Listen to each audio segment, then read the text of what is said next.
واتهي سؤال شو قدام بيسا شيخ محمد حليك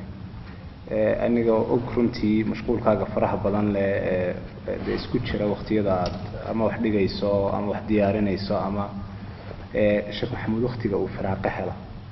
muxuu ugu jecel yahay inuu qabto wallahi horta waqtiga aan firaaqada helo waxaan ugu jecelay inaan wardiyo inta badan aan tasbiixsado arintana waxa aad igu dhaliyay maalmaha kamida baan kitaab la yiraahdo أنا كتاب عقيدة أخرية وديارية بكتابنا وحكي ديارين شري وحكمي ده كتاب لي هذا العلو للعلي الغفار شمس الدين الذهبي بأسكاله شيخ الباني واختصاري مختصر العلو للعلي الغفار علو إلهي كتبتكها الله كتبتقو قيمها بدن دون كميدية بأحاديثتي أنا أخرني وحن كوارك حديث لا يابله ورسولك صلى الله عليه وسلم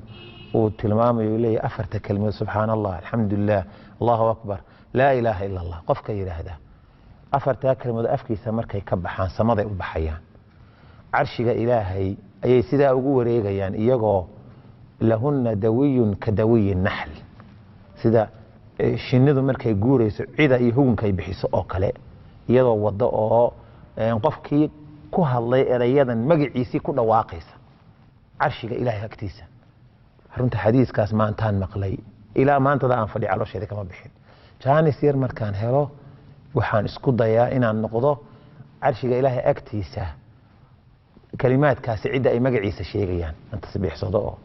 inta badan heeraha iyo ciyaalka iyo dadka waan u sheegaa marka waxa aan aad u jeclaan tasbiixsado waqtigaan firaaqada hela koobanna inaan dacwada ka shaqeeyo oo ama cid baahan caawiyo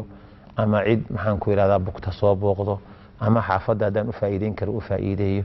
haddii ama meel aan u dhaqaaqo oo jaanisku iga saamaxayna inaan iska tasbiixsadaan jecelahay oo aan xadiiska inta badan dabaqdaan jecel insha Allah aad iyo aad ayaad mahadsan tahay Sheekh Maxamuud